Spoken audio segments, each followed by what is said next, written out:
और भारतीय बाजारों में आज हमने देखा है कोहराम मचा है। ये कह सकते हैं दिन की शुरुआत इतनी खराब नहीं थी, लेकिन जैसे जैसे दिन चढ़ा और खास तौर से दोपहर बाद हमने देखा बिकवाली का दबाव गहराया। एक समय ऐसा था कि हम 7500 के आसपास ही मंडरा रहे थे, लेकिन जैसी विदेशी बाजार खास तौर से यूरोप के बाजारों से संकेत बुरे आए तो भारत में भी दबाव बनता हुआ दिखाई दिया और हम 7400 के नीचे भी फिसले और चौतरफा बिकवाली का दबाव देखने को मिला है। आज ग्लोबल मार्केट्स की कमजोरी का असर भारतीय बाजार पर पड़ा। नॉर्थ कोरिया से खराब खबरें आई, वहां पर फिर से टेंशन उभर कर आ रही है, तो इसने भी सेंटिमेंट को बिगाड़ा है। अगर आप देखें भारत के वो कौन से एरियाज थे जहां पर कमजोर फैक्टर्स थे, रुपए की कमजोरी से भी हमने देखा है कुछ कमजोरी का आलम बनता हुआ दिखाई दिया और एफआईआई की ओर से काफी भारी बिकवाली देखने को मिली है कैश मार्केट में और 7500 पर बाजार बिल्कुल टिक नहीं पाया। कौन से स्टॉक्स थे जहां पर हमने देखा है सबसे ज्यादा गिरावट देखने को मिली है, वो आपके लिए हाजिर करते हैं। तो टेक्नोलॉजी काउंटर्स, यहीं पर हमने देखा सबसे ज्यादा बिकवाली की पोजीशन 2.5% टूटे ये स्टॉक्स। फार्मा कंपनियों में कमजोरी थी, चाहे वो सन फार्मा हो, डॉक्टर रेड्डीज, डीवीज जैसे स्टॉक्स पिटे। एफएमसीजी दिग्गजों में आईटीसी, एचयूएल का हाल बेहाल था। आज यहाँ पर हमने देखा हैवी वॉल्यूम्स पर गिरावट, लगभग 2 से 2.5% का नुकसान इधर भी देखने को मिला। तेल कंपनियों के लिए भी राहत नहीं, यहाँ पर भी काफी नुकसान। मेटल कंपनियों में हमने देखा वेदांता, हिंडाल्को जैसे स्टॉक्स कमजोर थे, हालांकि छोटी स्टील कंपनियों में तेजी जरूर बनती हुई दिखाई दी। बैंकिंग काउंटर्स अंत में कुछ कमजोरी आई निजी बैंक्स में, इंडसइंड, कोटक महिंद्रा, एचडीएफसी, वरना आप कह सकते हैं पीएसयू बैंक्स के लिए दिन बेहतर था और बैंक निफ्टी में सबसे ज्यादा ट्रेंड रिवर्सल आज के दिन देखा गया है। अच्छे नतीजों पर जेट, पीटीसी, टेक्सटाइल जैसे स्टॉक्स भागे। आज नतीजों में ज्योमेट्रिक, पिरामल जैसे काउंटर्स थे, इप्का और आइनॉक्स जैसे काउंटर्स थे जहां पर ज्यादा एक्शन देखने को मिला। लेकिन सवाल यही है कि यहां से आगे बाजार की चाल कैसी रहेगी और आपकी क्या रणनीति होनी चाहिए। हमारे साथ है मयूरेश जोशी। मयूरेश, स्वागत है आपका। एक स्टेबल शुरुआत, स्थिर था सेशन, लेकिन दोपहर बाद आप कह सकते हैं ऐसा तूफान आया कि सबसे ज्यादा गिरावट भारत में देखने को मिली है। अब यहां से आगे क्या आलम रहेगा, क्योंकि हमारे फंडामेंटल्स देखे, कुछ कंपनियों का परफॉर्मेंस अच्छा है, लेकिन जब भी ये थोड़ा सा ग्लोबल फियर फैक्टर बढ़ जाता है हम कांपने लगते हैं। इवनिंग अर्चिता जी, बिल्कुल। और जैसे हम देख रहे हैं, think we are probably hostage to how the global situation is panning out. तो जैसे ग्लोबल मार्केट्स रिएक्ट कर रहे हैं, I think our markets are following suit. तो क्लियरली अगर हम देखें तो आई थिंक जो बजट से एक्सपेक्टेशंस हैं और जो फाइनेंस मिनिस्टर साहब को एक बैलेंसिंग करनी पड़ेगी बजट में between fiscal consolidation on one side and how he will release payments possibly on non capital expenditure side, जो मार्केट चाहता है, ये बैलेंसिंग एक्ट कैसे फाइनेंस मिनिस्टर लाते हैं, आई थिंक बजट से बहुत इंटरेस्टिंग पर्सपेक्टिव मिलेगा। तो क्लियरली आई थिंक बजट जो हम एक प्री बजट रैली की उम्मीद कर रहे हैं, we are probably not going to see that in my opinion, क्योंकि मुझे लगता है आई थिंक ग्लोबल कंसर्न्स को हम फॉलो करेंगे for the better part of this month till the budget is over. आप कह रहे हैं कि बजट का इंतजार रहेगा, लेकिन इस बीच आप देखिए जो डेटा आज आया है, खासतौर से तीसरी तिमाही के जो जीडीपी के आंकड़े आए हैं, as we heading towards the budget, तीसरी तिमाही में 7.3% रही है, जबकि पिछली बार ये 7.7% थी, यानी कि हल्का सा टोन डाउन हुआ है। कंस्ट्रक्शन, माइनिंग, मैन्युफैक्चरिंग, यहाँ पर नंबर्स बेहतर हैं। अब मुझे बताइए बाजार क्या इन इंडिविजुअल सेक्टर्स को देखेगा, स्पेशली माइनिंग और मैन्युफैक्चरिंग की, वहां पर अच्छी बढ़त देखने को मिली है, या फिर ओवरऑल फिगर 7.3 की फिगर को लेकर कल सुबह में भी निराशाजनक प्रदर्शन दिखाएगा? नहीं, generally Harshita ji, I think expectations यही थे कि आई थिंक एक सॉफ्ट नंबर आने की ही उम्मीद थी। और जैसे आप कह रहे हैं, आई थिंक जो इंडिविजुअल एलिमेंट्स या कंपोनेंट्स हैं, I think they have shown some amount of stability, लेकिन क्लियरली आई थिंक एक कंसिस्टेंसी होनी चाहिए, आईआईपी हो या जीडीपी के आंकड़ों में हो। और I think that will be only evident once the capex cycle as well as spending और जो हम सप्लाई साइड के कंसर्न्स एड्रेस करेंगे। तो I think it's a both way situation, demand भी इंप्रूव होनी है और सप्लाई साइड कंसर्न्स भी इंप्रूव करने पड़ेंगे। So I think over the next few quarters probably as earnings start picking up, as capex cycle starts picking up, आपको GDP आंकड़ों का जो एक अनुमान हमने लगाया है, probably we will tone down our estimates, RBI हो या World Bank, but I think we'll still be moving at a decent pace compared to the other emerging economies. इसलिए मैं ज्यादा perturbed नहीं हूँ। ये नंबर मेरे हिसाब से I think एक सॉफ्ट आना उम्मीद के बराबर था, and probably I think we are still in a better position compared to other emerging economies. Okay, तो ऐसी स्थिति में सवाल ये उभर कर आता है कि निफ्टी के लिए क्या रणनीति हो, और कुछ टेक्निकल जानकारों से हमने बात की, स्पेशली आज की गिरावट के बाद क्या कह रहे हैं जानकार, ये आपकी स्क्रीन पर लेकर आते हैं। विकास सालुंखे की राय सबसे पहले, उनका मानना है निफ्टी में आप तेजी में ही रहिए, यहाँ पर स्टॉप लॉस रहेगा 73.20 का, टारगेट आप रखेंगे 7470 का। मोहित गाबा कह रहे हैं हालांकि दबाव दिखेगा बाजार में, और मोहित को लगता है 7300 टू 7250 के लेवल्स आते हुए दिखाई देंगे, इसीलिए आप शॉर्ट करें बेचे निफ्टी को और स्टॉप लॉस 7450 का लगाएं। वहीं अमित हर्चेकर भी कह रहे हैं कि बिकवाली में ही रहिए और इनका टारगेट है 7310 का, स्टॉप लॉस 7420 पर लगाने की सलाह है। तो ये निफ्टी को लेकर ओवरऑल आउटलुक बन रहा है। लेकिन कल जो नंबर्स पर नजरें रहेंगी उन पर आते हैं। 4 दिग्गज कंपनियों के नतीजे आने वाले हैं। इनफैक्ट लिस्ट लंबी है क्योंकि इस पूरे हफ्ते हम देखेंगे लगभग 16 दिग्गज कंपनियों के यानी कि सेंसेक्स निफ्टी कंपनियों के नतीजे आएंगे। तो पीएनबी सबसे पहले मैं उसकी बात करना चाहूंगी। आप क्या उम्मीद कर रहे हैं, क्योंकि हमारा तो अनुमान यही है कि एक सॉफ्ट क्वार्टर रहेगा।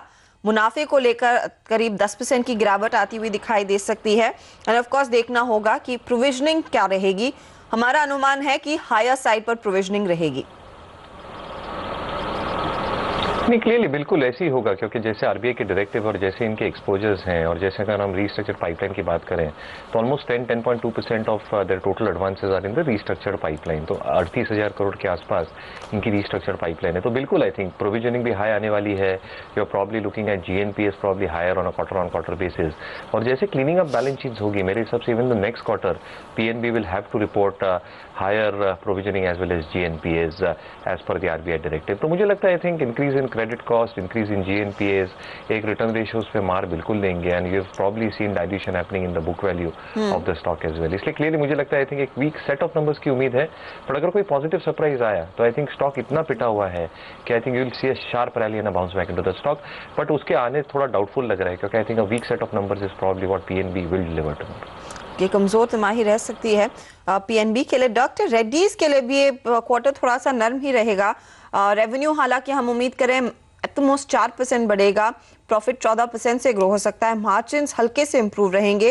लेकिन देखना यही होगा कि गोइंग फॉरवर्ड रशिया की इश्यूज कितनी भारी पड़ते हैं कंपनी पर, क्योंकि रशिया के लिए एक बहुत बड़ा मार्केट है और जिस तरह से रूबल डिप्रिशिएट हुआ है डॉलर के मुकाबले, वो एक कंसर्न रह सकता है। स्टॉक आज 1% टूटा था। क्या कल और गिरावट आएगी अगर नंबर्स ऑफ द मार्क रहते हैं, खराब रहते हैं?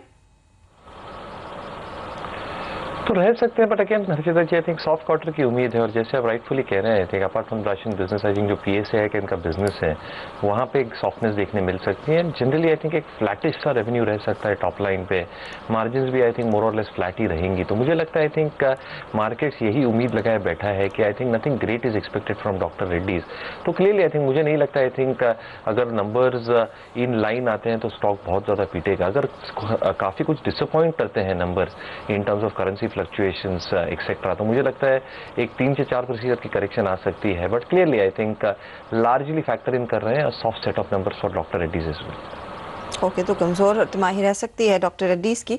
देखना होगा कि स्टॉक कल कैसे रिएक्ट करेगा। आज 1% नीचे था। गेल और हिंडाल्को यहाँ पर भी शायद एक सॉफ्ट लैंडिंग ही देखने को मिलेगी। खराब नंबर्स रहेंगे, लेकिन क्योंकि ये स्टॉक्स काफी पिटे हैं, स्पेशली हिंडाल्को, क्या इन लेवल्स पर खरीदारी बनती है? क्या नंबर से पहले कल कुछ खरीदारी करना ठीक रहेगा? नहीं हर्षिता जी, अगेन आई थिंक वैल्यूएशंस काफ़ी अट्रैक्टिव हो गए हिंडाल्को के। लेकिन वापस जो मीडिया रिपोर्ट्स में पढ़ रहा था about environmental clearance on the Utkal refinery, अब ये रिफाइनरी क्लियरली सप्लाई करती है महान और स्मेल्टर्स को। तो मुझे लगता है आई थिंक जो आदित्य और महान स्मेल्टर्स हैं I think depend upon a lot of raw material coming from there, और उसमें कुछ दिक्कत होती है तो there can be issues going forward. दूसरी बात आई थिंक जो रियलाइजेशन है कोर रियलाइजेशन, वहाँ पे थोड़ी सॉफ्टनेस आने की उम्मीद है क्वार्टर में। स्टॉक्स पिटे हुए हैं तो मुझे लगता है I think softness in numbers is assumed for a lot of these companies, but it will all depend on how numbers come out। अगर उम्मीद से बहुत खराब है तो बिल्कुल आई थिंक स्टॉक की पिटाई हो सकती है, क्योंकि मार्केट ये मूड में ही नहीं है कि खराब नंबर्स को छोड़े। अगर नतीजे खराब रहेंगे तो झटका जरूर लग सकता है। इन स्टॉक्स पे नजरें आपकी होनी चाहिए। कई और दूसरी कंपनियां हैं जिनके नंबर्स आज आ चुके हैं बाजार बंद होने के बाद, और इनमें कल क्या आपकी रणनीति होनी चाहिए, इस पर हम करेंगे चर्चा। और साथ ही आपको बताएंगे कौन सा है वो दमदार वैल्यू पिक जिसमें शानदार रिटर्न मिलेंगे। आप बने रहिए सीएनबीसी आवाज पर। लौटेंगे फटाफट ब्रेक के बाद।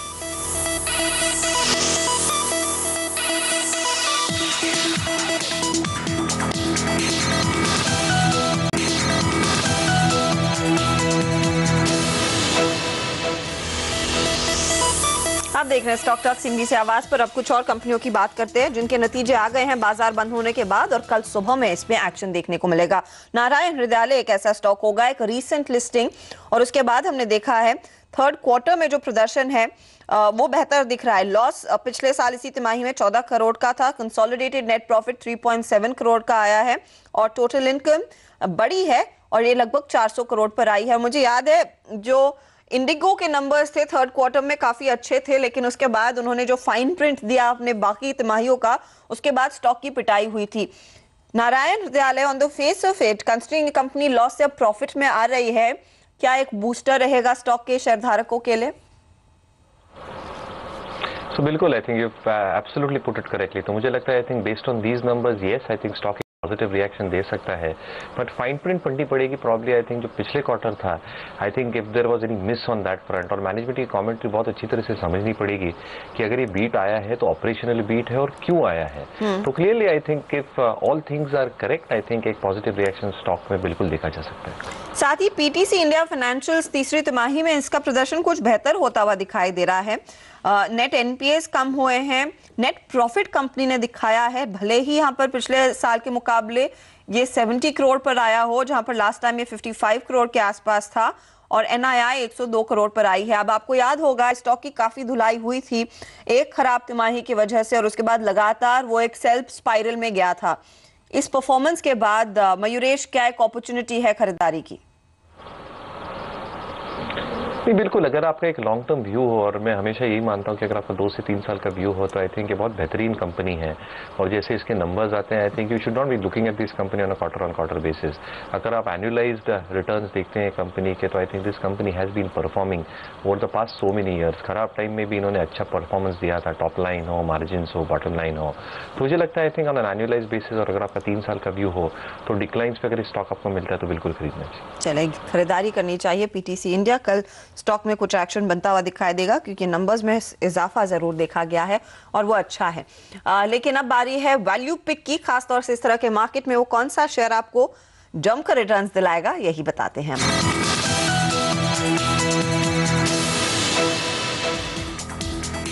तो कौन सा चुना है शेयर और किस तरह के रिटर्न्स मिलेंगे, बताइए मयूरेश। हर्षिता जी, एक सेफ बेट के लिए जा रहा हूँ मैं ये बार in the two wheeler space, TVS motors. Clearly अगर हम देखें तो जो ऑपरेटिंग परफॉर्मेंस था, अगर आप वन ऑफ्स निकालें ये क्वार्टर में, तो EBITDA मार्जिन स्कीम अराउंड 7.3-7.4%, जो उम्मीद के मुताबिक थी।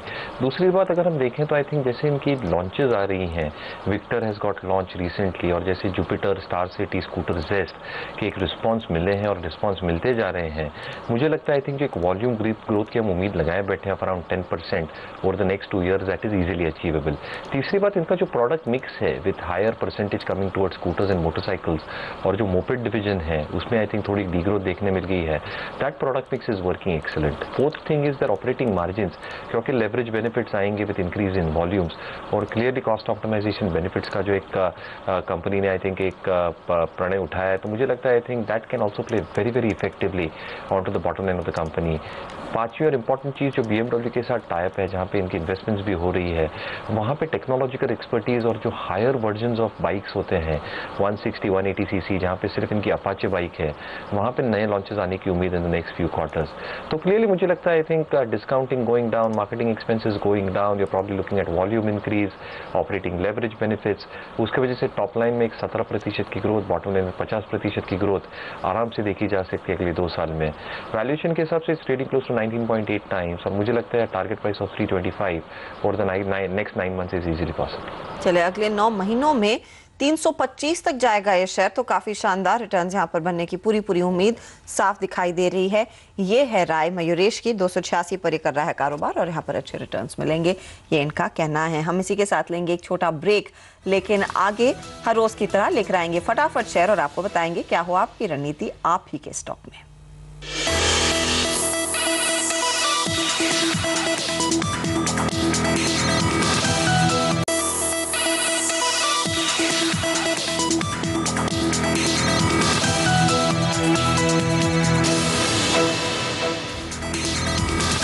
आप देख रहे हैं स्टॉक टॉक और अब आपको बताएंगे कि आपकी रणनीति होनी चाहिए आप ही के निवेश किए हुए स्टॉक्स में। पारी है फटाफट शेयर की। सुब्रतो देवनाथ का सवाल लेते हैं। जुबिलेंट फूड वर्क्स इन्होंने लिए 1460 के भाव पर 40 शेयर है, नुकसान हो रहा है 250 रुपए से ज्यादा का। मयूरेश क्या सलाह होगी, बने रहें या बेच दें? नहीं, क्लियरली आई थिंक नजरिए के ऊपर है। अगर इनका 1.5 से 2 साल का नजरिया ना हो तो मुझे लगता है I think the stock can under perform, क्योंकि जैसे हमने कंपटीशन देखी है QSR इंडस्ट्री में और जैसे SSS ग्रोथ देखी है हमने, शायद आई थिंक थोड़ी टेपेड ही रह सकते हैं अगले 1 से 2 तिमाही तक। तो मुझे लगता है I think weak numbers expect कर सकते हैं आप, या soft numbers for the next 2 quarters. इसलिए लंबा नजरिया रखें। अगर आपका लंबा नजरिया हो ऑफ 1.5 to 2 years तो आप स्टॉक में बने रह सकते हैं। अगर आप 2 साल रुक सकते हैं तो ठीक है, वरना एग्जिट कर लीजिए। सुरेंद्र नाथ कुरुक्षेत्र से सवाल उन्होंने भेजा है। एक्सिस बैंक 350 शेयर 470 की खरीद और यहां पर भी इनको 60 रुपए का नुकसान हो रहा है। नहीं, बिल्कुल आई थिंक जैसे वैल्यूएशंस कॉन्ट्रैक्ट हुए एक्सिस बैंक के, and again I think it is all to do with how asset quality has panned out. मुझे लगता है आई थिंक Q4 भी एक सॉफ्ट क्वार्टर ही रह सकता है कंसिडरिंग द कॉर्पोरेट एक्सपोजर। लेकिन जैसे इन्होंने रिटेल एडवांसेस ग्रो किए हैं, जैसे इनका रिटेल बुक ग्रो हो रहा है, it's almost 40% of the total advances, मुझे लगता है I think asset quality should मोर और लेस पीक ऑफ अगले क्वार्टर में एक्सिस बैंक के लिए। और वैल्यूएशंस काफी अट्रैक्टिव है ये पॉइंट ऑफ टाइम पे, तो बिल्कुल बने रहे। 1.5 से 2 साल का नजरिया रखिए। वैल्यूएशंस अट्रैक्टिव हो गई हैं, earnings growth is very strong, और अगर हम हायर क्रेडिट कॉस्ट पकड़ते हैं एक्सिस बैंक के बैलेंस शीट के हिसाब से, तो भी मुझे लगता है the stock is trading at very attractive valuation in the current answer. तो बिल्कुल बने रहे। I think you are holding on to a qualitative stock. बने रहने की सलाह। अरशद पटेल ने सवाल भेजा है। BF यूटिलिटीज 200 शेयर 780 की खरीद और यहां पर भी लगभग 250 रुपए का नुकसान इनके हाथ लग रहा है। नहीं, क्लियरली आई थिंक ये स्टॉक को मैं ट्रैक नहीं करता, लेकिन क्लियरली एक ट्रेडिंग स्टॉक है और I think it is more और less dependent on what kind of judgement will come through. तो मुझे लगता है I think wait and watch करें और please have a look at what developments are happening on to the stock. अगला सवाल नहार सिंह का गाजियाबाद से। बैंक ऑफ इंडिया इनके हाथ है 1000 शेयर 130 के भाव पर, इनका एवरेज कॉस्ट है। यहाँ पर नुकसान हो रहा है इसके बावजूद कि आज PSU बैंक में कुछ एक्शन देखा गया और bank of India top performers में से एक था। क्या प्रोस्पेक्ट्स रहेंगे? नहीं, clearly I think asset quality सारे PSU बैंक्स के लिए हर चीज़ आई थिंक थोड़ी सॉफ्ट ही रह सकती हैं। लेकिन I think as in the case of PNB I think provisioning high हो सकती है। इसकी वजह से आई थिंक जो GNPAs हैं, रिस्ट्रक्चर्ड पाइपलाइन है, वहाँ से भी स्लिपेजेस आने की उम्मीद है। तो मुझे लगता है I think it all depends on your time horizon in the perspective of looking at the stocks. Valuations बहुत अट्रैक्टिव हो गए हैं, तो आपका 2 से 3 साल का नजरिया हो तो मुझे लगता है I think if the worst in asset quality is over, अगर क्रेडिट ग्रोथ वापस आती है पूरे इंडस्ट्री के लिए, and if one really assumes कि जो एसेट क्वालिटी के प्रेशर्स हैं अगले 2 से 3 तिमाही में आई थिंक साफ हो जाते हैं, तो I think the stocks can perform in a big way over the next 2 to 3 years। इसलिए आई think it depends upon your time horizon and your risk appetite. चलिए, अगर ज्यादा टाइम दे सकते हैं तो बने रहना चाहिए इन स्टॉक्स में। रिस्क भी उठाने की अगर क्षमता है तो बने रहने की सलाह। शुक्रिया मयूरेश। कोई डिस्क्लोजर? हर्षद जी, जो भी स्टॉक्स की चर्चा की मेरी पर्सनल होल्डिंग है नहीं, लेकिन ये सारे स्टॉक्स हमने हमारे क्लाइंट्स के साथ डिस्कस किए हों। क्लाइंट्स की पोजीशन ये स्टॉक में हो सकती है and we might be holding stocks on behalf of our clients in our PMS schemes. बहुत बहुत धन्यवाद हमारे लिए समय निकालने के लिए आज। इसी के साथ स्टॉक टॉक में इतना ही। नमस्कार।